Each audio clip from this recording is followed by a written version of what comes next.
So, writing abstracts for conference and journal submissions. My name is Marcus Weakley. I am the director of the Center for Writing and Rhetoric at CGU, and I have here with me our senior writing consultant. Hi, I'm Troy Mikanovich. So like Marcus said, I work at the Center for Writing and Rhetoric. I'm also a PhD candidate in religion and American politics. Yes.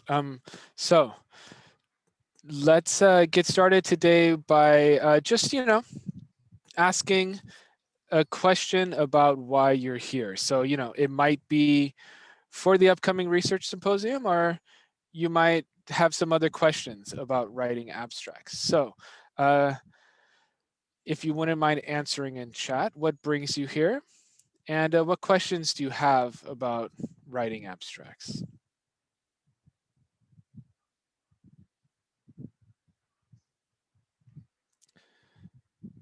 Writing abstracts is hard. Yes, it definitely is. Taking anything that's usually of a greater length and condensing it down well is definitely a challenge. So the abstract is the quintessential academic genre of doing just that. Learning about abstracts in general, tough to be concise. Yep. Working on one at the moment. Good. Journal submissions. Very good. Manuscript publications, conferences. Very good. So all of these are the exact reasons why we're doing this webinar, and hope you'll have some clarity by the end of it. As we'll talk about in a moment, this is a really important academic genre. So let's take a look at our map to get started. We'll start with a bit of a definition, mainly through the goals and purposes of an abstract, why they're used in academic contexts. Then we'll provide some examples and use those to talk about the two main types of abstracts, those being descriptive and informative abstracts, and then also use those examples to illustrate both those different types, but then also give you a bit of context as to when you should use either the descriptive or the informative form. After that, we will we'll also talk about some statements of purpose as a way to think about and wrap your head around another way of doing an abstract, possibly doing a statement of purpose. We'll talk about some strategies for how to actually accomplish the writing of abstracts, and then we will go over the differences between the writing one for conferences and writing one for a journal submission. Finally, we'll end with a bit about the symposium and the application for the upcoming research symposium, and some ideas we have about how you should think about approaching that if you are applying. So, goals and purposes. Where are you most likely to encounter an abstract? So from the side of the researcher, you've already encountered a lot of them. Maybe you're already taking them for granted, but when you type some keywords into a search engine, looking to find out what research is available on a certain topic, you've encountered abstracts. So one of the easiest ways and one of the most helpful uses of abstracts, in my opinion, is in databases, right? So you're able to, beyond just a title, which is sometimes to the point and sometimes slightly misleading, you're able to quickly read a paragraph and learn the key points, the key topics of an article. So you're able to assess as a reader, as a researcher, if you need to continue looking at that piece of literature, right? Do you need to then move on to the introduction to go a little bit deeper, check out the methods section, maybe look at the discussion, or maybe just read through the first few pages in their entirety to see if, based on the abstract, you do want to learn more. This does apply to what you're working on. So that is really the core use of the abstract, and it's, I think, a very practical and helpful tool doing academic work. Beyond that, when you attend a conference, in the schedule, in the program, you're going to encounter abstracts, right? And that's going to help you understand what the different talks and sessions are about and what you should or should not be attending. So that's another very practical encounter with an abstract. Finally, and the reason why a lot of you are here is the submission side of things, right? So this shifts the context slightly, where your end goal is not only to summarize concisely the work that you've done, you're also trying to accomplish something. You're trying to have your work accepted in a journal. You're trying to have your work accepted for a conference. So when you're writing in that way, there's another semi-persuasive element, rhetorical element, that enters into the writing situation there, into the context, that is beyond just, let me describe or let me summarize the work that's been done. You are also, in a way, working to achieve a different sort of goal. So providing a brief summary of the research undertaken is one goal of an abstract. Describing some larger work, right? Straightforward. Outlining research procedures or findings, outlining an argument is something that's often not discussed, but that's another key element of writing an abstract. And then identifying the context for the argument in the paper. Can anyone think of anything else that an abstract might set out to accomplish? If you do have any ideas, please just post them in the chat.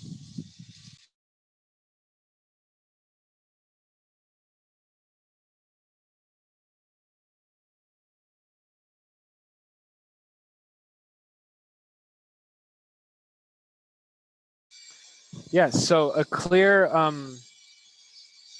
explanation of what the research adds to the field, or what the authors, are intending the research to add to the field. That's a really helpful point in this. You can, by doing that, you can express a lot of the value, right? The significance of the research. So yeah, that's a great point, and completely appropriate for an abstract. So let's move on with our examples. So we thought the best way to kind of, instead of going over the different points of the structure, we thought the best way to do this would be to provide some examples and then point out the structure within them. So I'll hand it over to Troy for this. Okay, hi everybody. Let me change him. Okay, so here on the PowerPoint, you should see a link, and it's a link to just the first page of three different sample abstracts from three different papers. You can find all the information for citations on each of the pages. But if you wouldn't mind, click on the link. I'll see where it takes us here if we do it this way. And it should take you to a Google Drive document that I've shared with everybody. If anybody is having, okay, yes, I can put the link in the chat. Thank you, good idea. Let's see. I just dropped it in there, Troy, so we're good. Thank you. So if you take a look at these three abstracts, you'll see the first one is from education. They're all fairly recent too. So the first one is from education, What If It Never Ends? About primary teachers' experience during online teaching during the COVID-19 pandemic. The second one is about punk and feminism in Indonesia, so more of a cultural studies piece. And the last one is You're Right, You're Wrong, the effect of feedback on intuitive thinking. So this is from the, let's see, American Journal of Psychology. So we have three different examples from three different contexts, three different disciplines. And what would be helpful right now is let's just all take about 5 minutes and skim through those. And then we're going to come back together and kind of highlight what are the similarities, or what are the differences, to kind of get a sense of, what should we be aiming for in an abstract.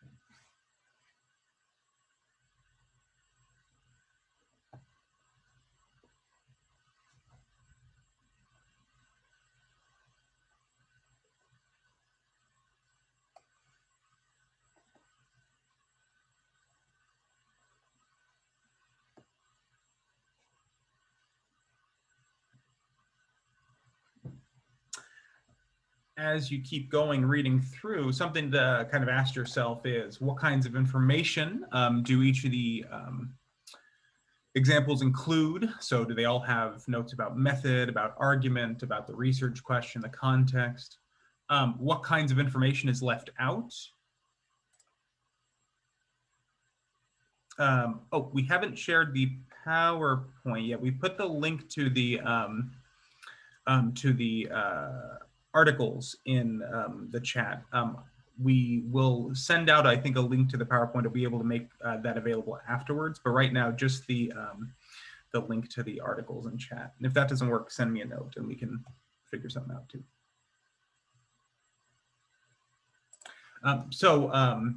Between the three of them, are there any kinds of information that are left out, right? Marcus had mentioned that abstracts are tasked with doing a lot, but that doesn't mean that every abstract does absolutely everything.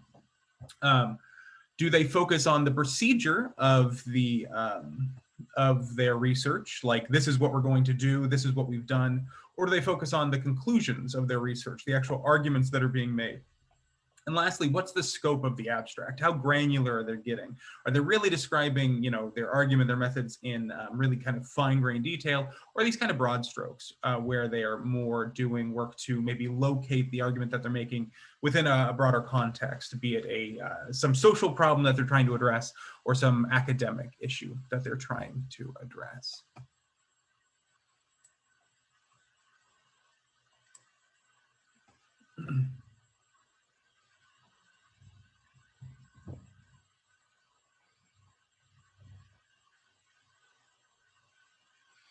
And then we'll look at the example specifically in a second, but something else to consider also is thinking about what kinds of specialized language is used or omitted.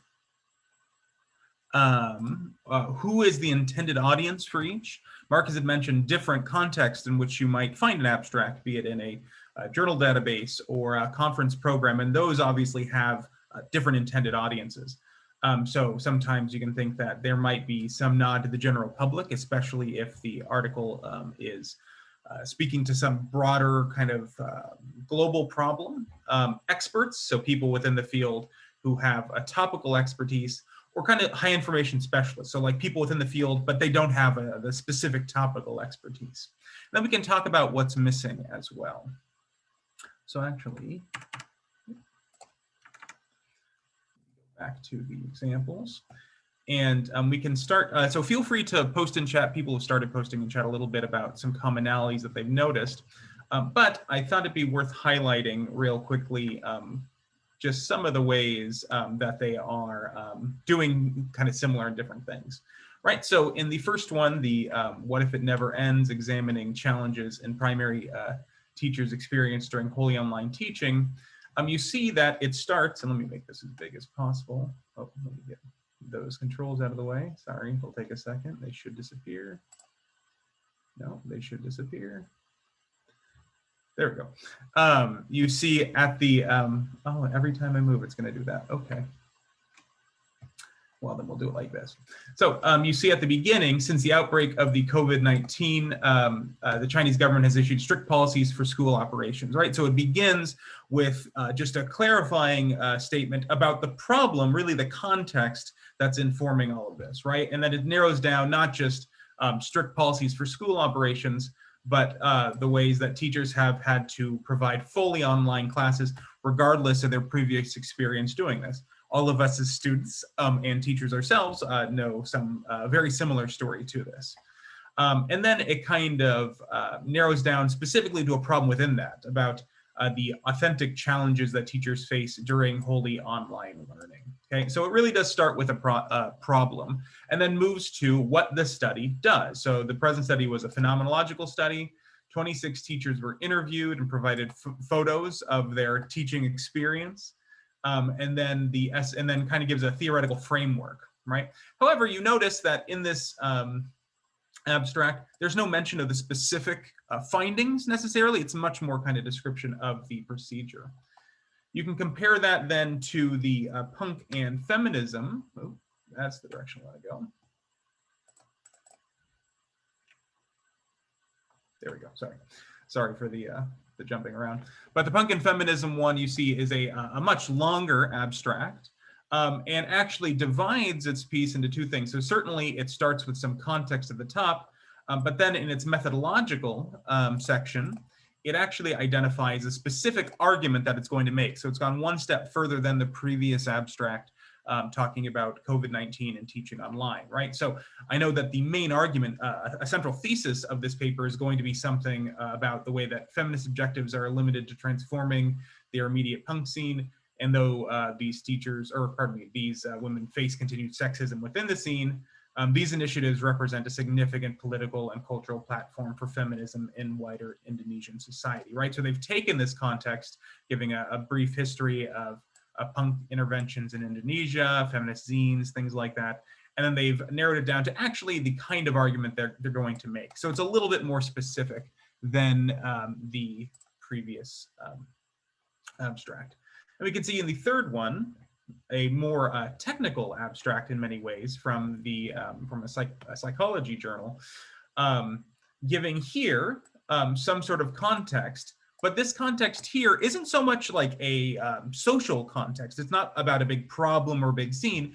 This is very much an academic context, right? That dual process theories of decision-making distinguish type 1 processes from type 2 processes, right? So this is something that really, if you aren't already involved in this kind of argumentation, this jargon, you're probably not, you're going to look at it immediately and say, this is not necessarily the paper for me to be reading.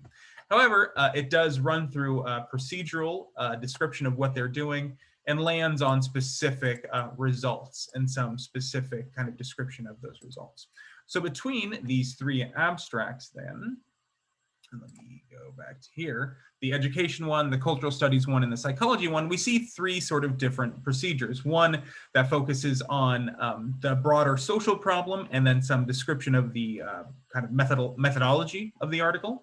One that focuses on a broader social issue, but actually articulates what the argument is going to be. And one that is really more focused on filling some sort of academic context and engaging in some sort of academic discussion. Things that people have posted in the chat, let me see. Some folks have talked about the way that there were broad strokes, sometimes include basics, sometimes not. And that's really what I wanted to point out looking at these three examples, was that there isn't any one way to do this. And in fact, we can kind of divide the ways that these different authors attempted to write an abstract by thinking about first, what is the structure of the abstract? What's their approach to writing it, right? So we had some abstracts that were results driven in that they concentrated on the findings of the research and what might be concluded from them. So the psychology abstract and the punk and feminism abstract, both of those did focus on the findings, the main argument that was being made. However, they all included some sort of summary aspects where they provided maybe 1 to 2 sentence synopses of each section of the paper. And I would say actually the education one probably focused on that a little bit more. It was much more kind of a synopsis of just the procedure going into it. At the same time, you can think of, well, what is the purpose of those abstracts, right? So we can consider the approach to writing it, how they structured it, but also what do they hope that the reader walks away from having read the abstract? And we saw that the education abstract was much more descriptive. It was describing what was done rather than the specific findings. But we can differentiate that from informative abstracts, abstracts that include the main findings, maybe main interpretations, right? And so I like to think about this as descriptive abstracts are in some ways interchangeable, right? I interviewed 25 participants across these 3 different school districts, asked them questions about X, Y, and Z. Informative abstracts, though, are much more clearly related to the argument that you're going to make. And even if you and one of your colleagues had the exact same study, the exact same research program, if you came up with different findings, you would have different informative abstracts. Side note, the reference here to Swales and Feek's academic writing for graduate students. They have a great section at the end for abstract writing. But if you are struggling with any sort of writing task as a graduate student, it's a great resource to check out. But we can take these types and we can take the idea of focus and structure abstracts, or the ways that you divide results driven from summary abstracts and descriptive from informative abstracts. And we kind of put it on a little bit of a graph, make a little bit of a typology, just to see like what are the kind of far poles essentially of the kinds of abstracts that you could write. And I would say we had a descriptive summary abstract with the educational abstract, right? So it described what the study did, but it didn't necessarily, and it described what it did, what question was being asked, and the method that was being used to answer that question. But it didn't necessarily get into the specific argument, whereas the punk and feminism and the psychology abstract, both of them describe the results and actually give a little bit of background about like how these results were going to contribute to some broader discussion. Now, you see, there's a lot of overlap here, right? There's not exactly distinct camps, but certainly these are kind of the far poles. Either you're just talking about what we're doing in a study, what we're doing in a paper, versus what was done and what was the findings of that paper. Beyond this, you can imagine, as many of you are right now, actually writing an abstract for a project that's yet to come, or a project proposal that you're doing. And so, although this isn't exactly an abstract, it's certainly related to the abstract. Oh, and for folks in the chat, we'll clarify some of this stuff in summary in a second. So I'll make sure I get to that. In terms of the purpose statement, you can, or in terms of a like a proposal abstract, work that you're doing, that you're proposing some sort of project, you want to establish the intent of the study and the research, and you want to describe design. And compared to like a traditional abstract, a purpose statement is usually a lot shorter. It's usually a little bit more aspirational. And I thought it fit well with actually what your task is for those of you who are applying or have to submit an abstract for the symposium that Marcus will be talking about later. One thing is you can check out this book, John Presswell's Research Design, and he gives lots of different examples of different kinds of problem statements for whether you're doing strictly quantitative measures, strictly mixed methods approach, and it gives it in this sort of Mad Lib variety, right? So the purpose of this case study or this ethnography is or was or will be, depending on how far out you're proposing it, to, and then, you know, some verb, understand or explore or discover the central phenomenon being studied, right? And rather than just talking about an abstract, we can look at an example of a purpose statement. This is an example from a 97 piece on implications of the growing visibility of gay and bisexual male students on campus, and the NAS PS or PA journal. And so you can see how this example follows this model for really kind of staking claim to this territory.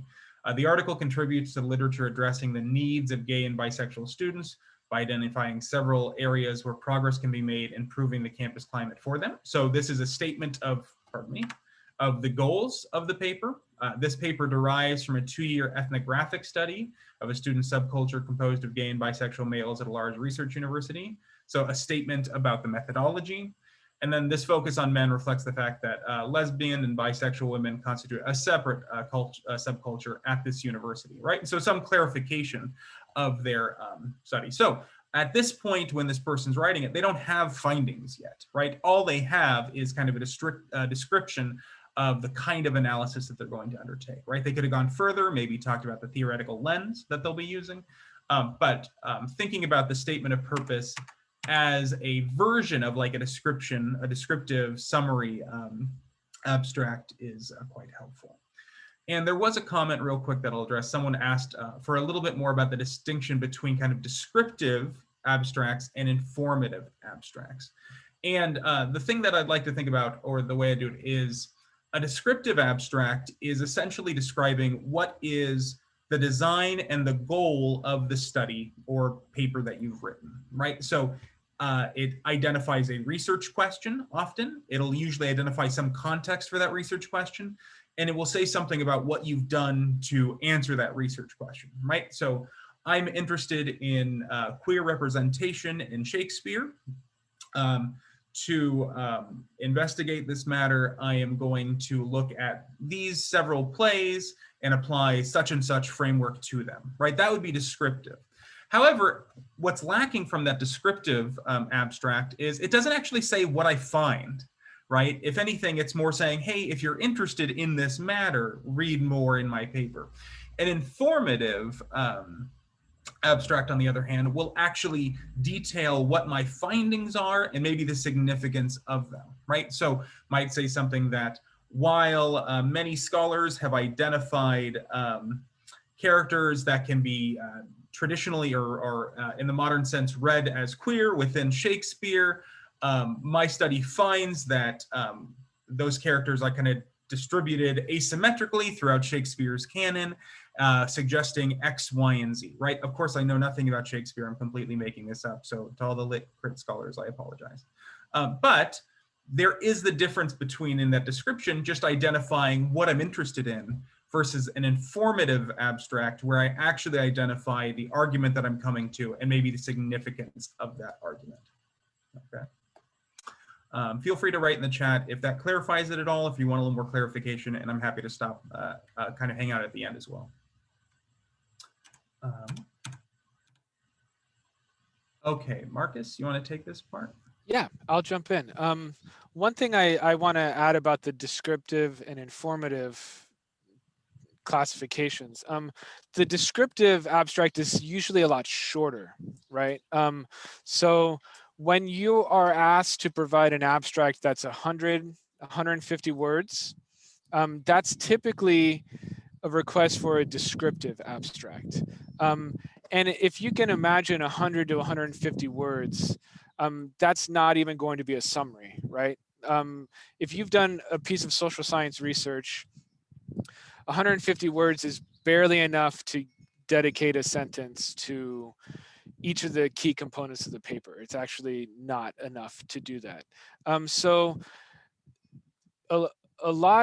one way to think about the difference is that the descriptive abstract can almost be thought of as like an outline more than an actual summary, right? It's that level of concision where you're just providing a few of the key points of the source you're summarizing. And the informative side is, the informative type is going to be longer, and it's going to provide an overview of, if sticking with the social science example, you'll have the purpose, you'll include the methods, possibly the findings, as Troy talked about.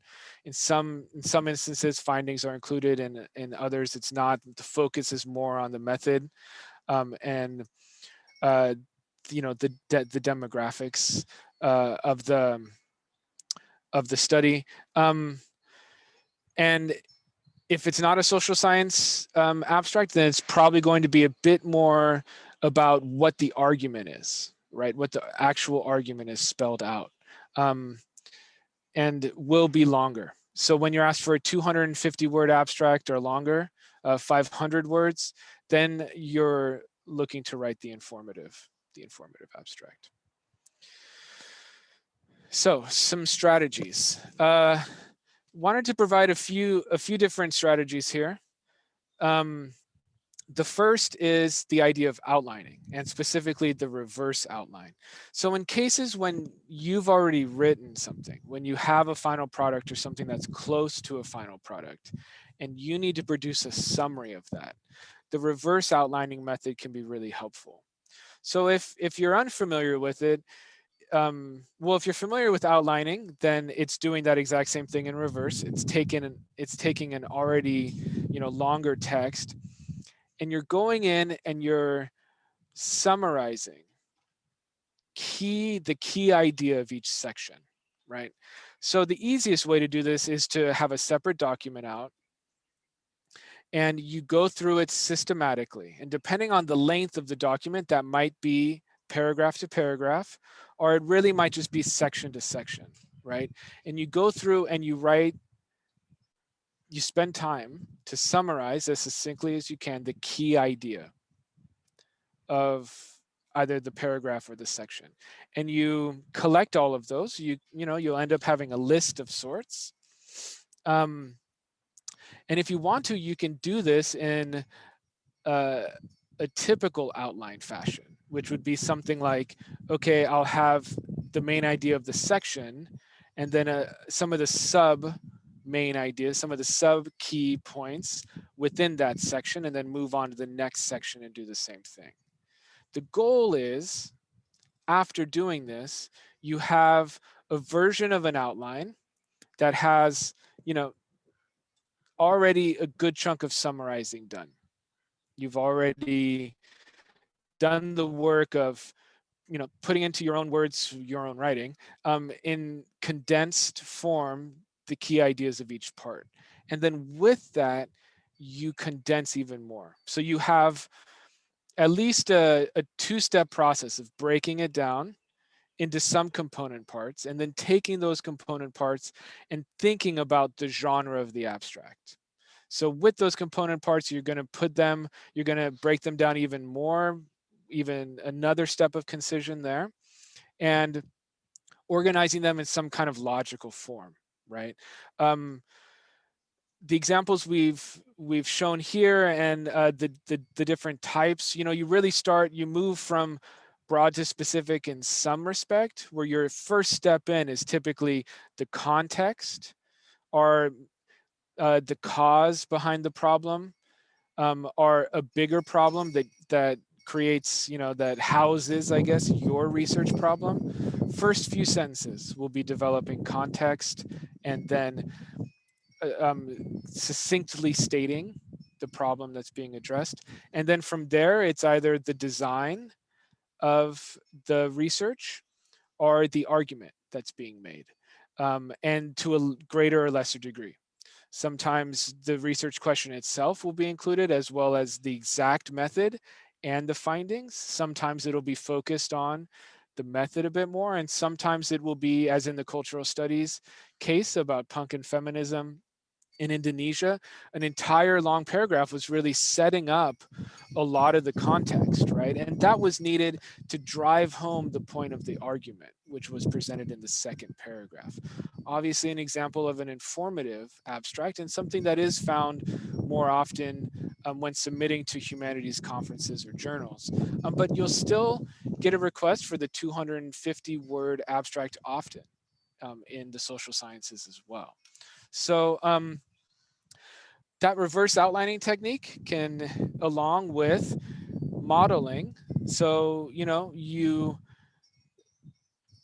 again, something that you should consider doing with writing within your discipline across the board. But when you find examples of good writing in your discipline, right, when you read something and it really stands out to you as being like, wow, that's really good writing, not just what the content of it, what's being talked about.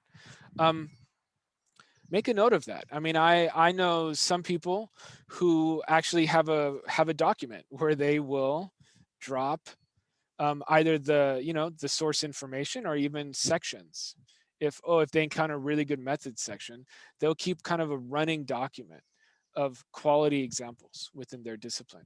So consider doing the same thing here with abstracts. If you're researching a topic, or if you're assigned, texts in a class, you're going to get a range of different abstract quality, right? Abstract writing.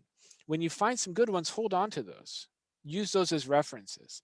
You can refer to them in situations like this, where you have done the first step of your reverse outlining process, and you have material to work with, already summarized key ideas, and you need to kind of put those together in a logical flow, in in a way that makes a lot of sense for your reader. But if you're submitting it to a journal or submitting it to a conference, you also want it to be persuasive for the review committees, right? So take a look at those abstracts that really worked. Maybe you can pull some ideas from there.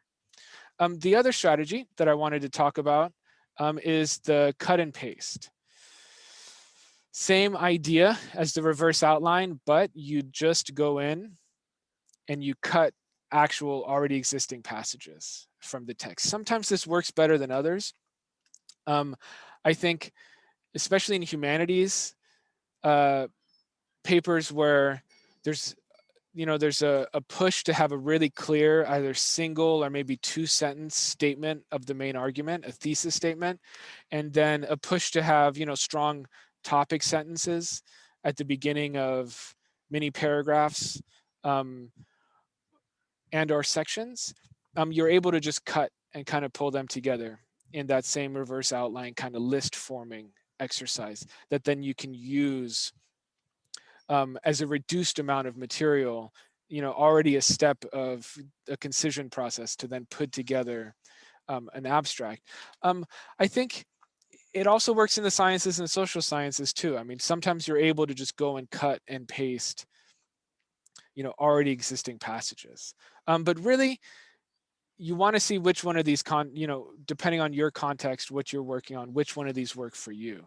But you can see the overlap here is that you want to reduce the amount of step one is to reduce the amount of material you're working with to create the abstract from.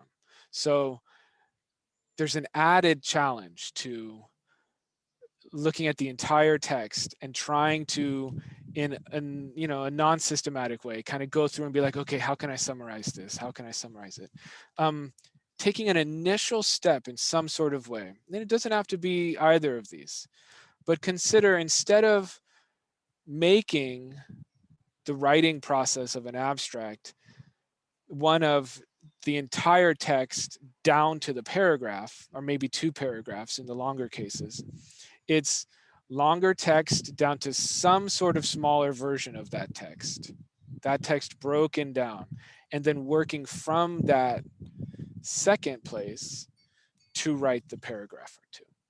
That's going to reduce a lot of the challenges that come with concision writing, right? In this instance. All right, so let's move on to conferences and journal articles. So when you're submitting to a conference, again, you want to be really clear about what, in both of these cases, you want to be really clear about what their parameters are. And you want to take some clues from that, right? So in most cases, both for conference papers and in journal articles, you're going to be asked for a bit of a longer abstract. You're not going to be asked for the informative abstract. For the submission process, you might be asked then afterwards, once you're accepted to a journal, to condense the abstract down even further. But you want to make sure you have a good grasp of what the conference theme is, okay? And you want to think about the work that you're doing, that you're summarizing, condensing down. You want to have a clear connection in your mind about how it relates to the theme of the conference, right? Because in this case, an added element is making sure that you're addressing the expectations of that specific audience. So you're no longer just writing to an academic audience in general, or maybe your field in general, contributing to the scholarly conversation in your field, something along those lines. You are submitting to a specific conference with a specific theme, with specific types of sessions, right? You're going to make a decision to apply to session X instead of Y instead of Z. And all of those decisions should be reflected in the way your abstract is written, at least in some sort of way. So is it topically or thematically connected to the conference? Is it going to reinforce or challenge dominant ideas at the conference? It's important to have a sense of how revolutionary or how big the pushback will be for what you're proposing, right?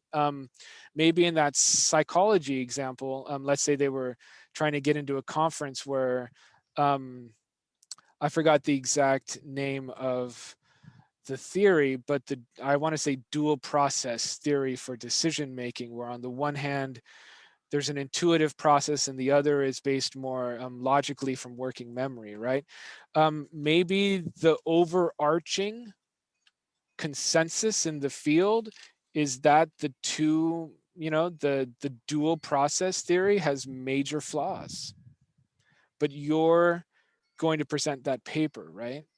You're probably going to want to do a bit more work in the first few sentences of that abstract, establishing why looking at the dual process decision-making theory in this specific case is applicable. You're taking into account the view in the field, trying to cross that bridge a bit because you're trying to get your work accepted to the conference.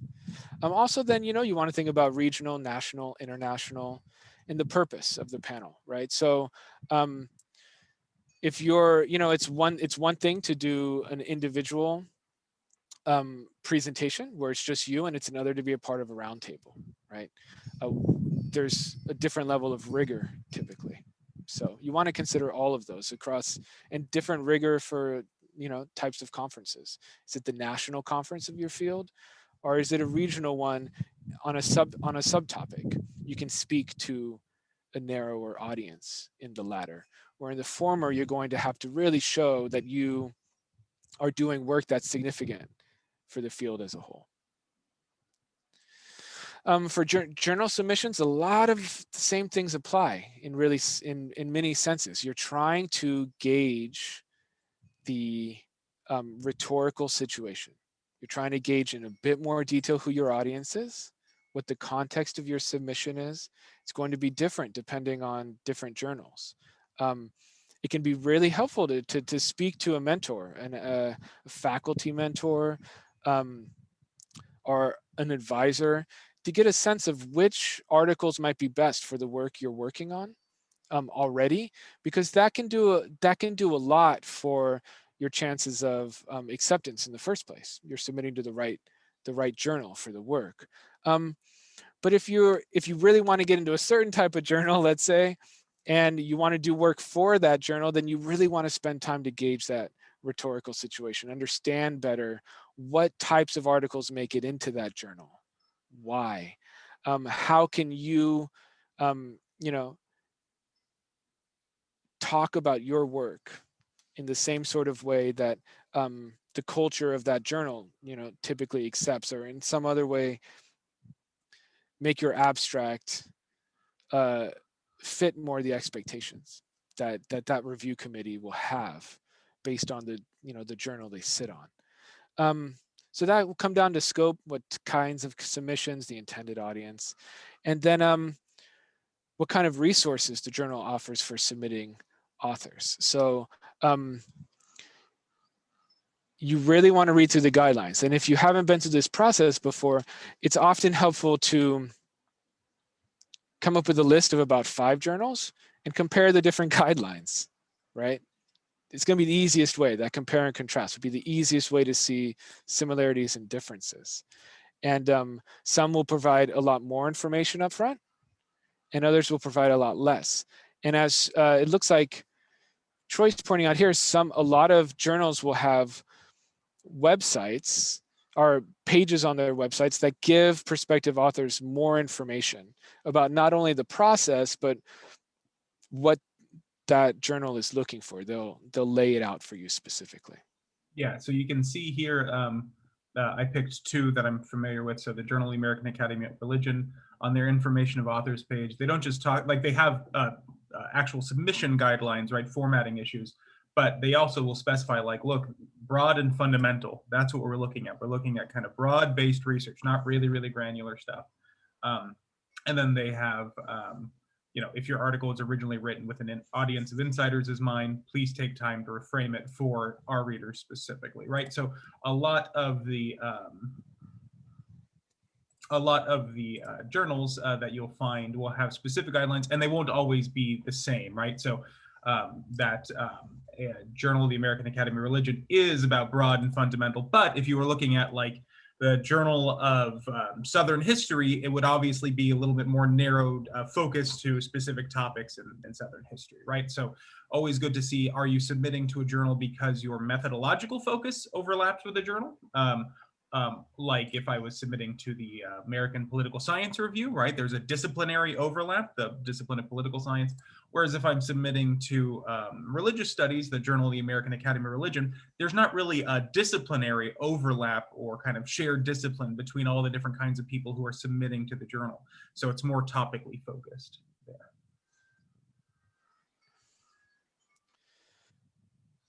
So let's move on to the symposium. This is a good example, actually. The two requirements for the symposium of the two different main types of abstracts that we've talked about. So in the submission guidelines, they ask for the proposed abstract and give a requirement of 100 words. But connectedly, they ask for a proposed description, which is at 500 words. So in many cases, when something like this happens, the word count is your major signpost, right? The abstract here of 100 words, you're looking at what we've discussed as a descriptive abstract, right? In the social sciences, it's a brief statement of the problem, the method, and maybe not the findings, some other consideration.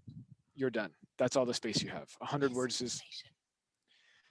Siri has been going on in my going off in my webinars recently. Okay, so 100 words you'll find is very difficult, right? So oftentimes it's helpful to condense the context and the research question into a single sentence, the method into another sentence, the findings in a third, and that's all you have space for, really. But here, since you're being asked for both, you can think of the description in many cases as an informative abstract, and then the broken down, really key outline in many respects of that 500-word abstract that you're writing in the description as the 100-word proposed abstract here. So that's how I would use the words if the word count restrictions. For this symposium and for other conferences. If you're given these two in tandem requirements, you can start to conceptualize them in this way. So in terms of writing process, you know, a chunk of what you include in the description, some of it can be used and put towards the 100-word abstract, just written in a much more concise form, giving a very brief outline to your audience of what the context of what the details of your proposed session are. So tying together the theme of the symposium is really going to be important in the description, the 500 words, the informative abstract side. So relevance to the symposium's focus and theme of equity and justice, that it crosses disciplinary boundaries in some way, if it does. If not, still, then you focus more on the theme of equity and justice. Make that the key connection for you. If you do both, if you cross boundaries and focus on the theme, even better, right? So you should point both of those out, that both of those should be clear in the description. It asks for relevant frameworks, literature, or sources. Again, this description is then slightly different than other abstracts. When you read this, so frameworks, yes, that belongs in abstracts across the board. It'll fit. But rarely do you cite other sources. Rarely, if ever, do you cite other sources in abstracts. It's really about your work only. So here is where the key element of this symposium being one that's really about works in progress, right? This is really a student symposium within CGU for you to develop your work, right? You present work in progress, or you present work that you're going to get good feedback on to then maybe submit to other conferences and journals, right? This is really viewed as a student symposium, works in process. So when the ask here is for literature or sources, it's highlighting for you that this doesn't need to be fully figured out at this stage. The symposium is not asking you in the same sort of way other conferences will, that aren't works in progress, conferences. But So they do also exist. I actually just received a call this week about works in progress sessions for one of the groups that I'm a part of. So those do happen as well outside of student symposiums and things like that. But this is really clear. You can talk about, okay, so this is the literature I'm going to pull from. These are some of my key sources. And, by turning this in on the 29th, by the time I present on the 1st, I'll have developed that more. But for this application, here's what I'm thinking. Okay. And then include some takeaways here. I would see this as the work in progress equivalent of how does this relate to your field, right? Other abstracts, as was mentioned earlier in the chat, it can be really powerful to place this unique piece of research within the larger field. Talk overtly about its difference. What gap is it filling? What extension is it accomplishing? What is it looking at in a new way that hasn't been done before? Stating that in the abstract can be very persuasive in getting it accepted to a journal or a conference, or in having that reader in the database take a closer look at it, right? All of those different contexts. So for this symposium, the equivalent is a takeaway, right? You're thinking already in advance. If there's one or two things that I want to leave my audience with by the end of this work in progress that I haven't fully completed or know exactly how it's going to turn out, but have a pretty good framework or idea about, here's what it's going to look like. So an amazing resource, if you don't know about it, is an academic phrase bank put together by the University of Manchester. And it has a lot of different contexts that you'll see at the top: introducing work, referring to sources, describing methods, reporting results, discussing findings, conclusions. You click on any of those major topics, and then it brings you down into more and more granular circumstances where you're just provided with templates pulled from actual academic articles. And these sorts of things can help create an outline for you if you're feeling a bit stuck. You've got some key examples of abstracts that you felt were written really well in your field about topics that you also write about. You can jump on this website, look at some templatized phrases that are often used in these certain moves, in these certain academic situations, writing situations, and kind of put that together to help you draft your abstract. Something that, of course, should be refined and not take away from your own voice, but maybe to give you like a good early stepping stone that you can utilize in the revision process to make closer to exactly what you want it to be. But sometimes that blank screen is the hardest thing. And if you can just kind of get past that, you're more than halfway there. You have something to work with, and you'll take that and you'll be able to imbue your voice into it. So that's where this can be really helpful. And then the two other texts that Troy mentioned earlier. Jumping off that, Marcus, this particular one, so if you go on the academic phrase bank and you go to introducing work and you scroll down to identifying the paucity or lack of previous research, this is, I think, this kind of like sentence, this is what we'd call a statement of a research gap.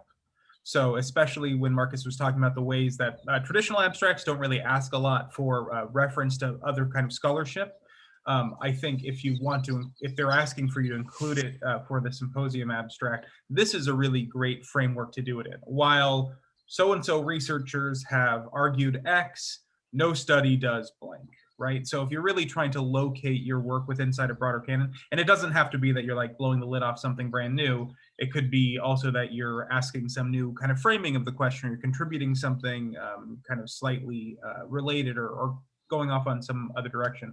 But this framework, this kind of gap framework, this is, I think, kind of the easiest framework to like, take yourself out of that blank page. Awesome. So thank you very much for attending the webinar today. I hope it was helpful. Any questions we can answer at this point? I haven't had a chance to look at the chat recently, but go ahead and just unmute and ask as well if you have any questions at this point.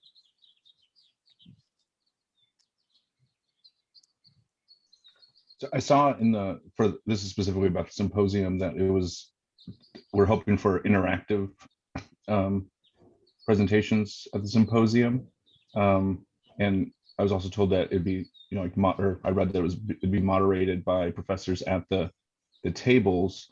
So for example, I was interested in getting feedback because our abstract proposal is going to be about the career development office.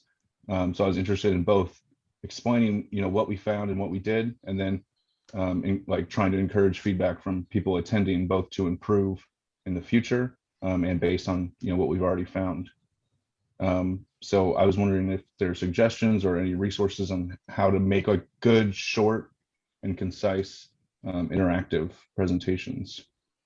Great. So there are going to be 2 other webinars that we put on in mid-April, about each of the 2 different modalities, right? So there's going to be one about the roundtable discussions, and those will talk, that webinar will talk partially about taking like either work in progress or a course paper or something along those lines and turning it into a roundtable discussion presentation, which is typically you're given like between 5 and 15 minutes to present your work, and then a moderate, there will be the presentation of like 3 or 4, and then the moderator brings them together and facilitates a Q&A. So it'll be partially about that conversion process, I guess you could say, and then the rest of it will be about the actual presentation of it. So how do you approach, that presentation, some presentation skills, and then facilitating, taking part in an active discussion. And then the other one will be about the visual storytelling modality and how to approach that, both how to put it together via PowerPoint, but then also how to create an engaging one. Okay, awesome. Thank you. So if you do apply for the symposium, you'll get information about both of those webinars, and you'll also be able to meet with Troy, Matthew Higgins, who's the communication specialist at the CWR, are the other consultants as well in developing and practicing your presentations. Thank you. Yeah. Any other questions? It's a good one. No? Okay. Well, thank you all so much for coming. It's great to see. It's great to see. Great to see you here, and I hope you take part in the symposium. I think it's going to be a great thing. It's hopefully the first of many. We're looking to have one every year at this point. And if you are, it's a great place to get feedback, to try out, your work in progress. So if you are a bit hesitant for that reason, I would say jump in. You're going to get a lot of good feedback through the process. When working on an abstract, can the Writing Center help with that? Yes. So one thing that I did want to mention that I didn't say explicitly is that there's actually been a 1-week extension to the deadline. So instead of being due this coming Monday, the 22nd, it's due a week from Monday, the 29th. So I would jump on the Center for Writing and Rhetoric calendar now, today. It's getting into the busier time of year, so it might fill up. And make an appointment for next week or 2. You can make up to 2 a week, and this is definitely something that you can work with a consultant on. Definitely. Awesome. Well, thank you all so much for being here. Good to see you, and have a great rest of your day. Thanks for giving this wonderful lecture. Thank you very much. Yeah, of course. Take care. Good to see you. Bye-bye. Bye. Good to see you too, Carmen. And Michelle.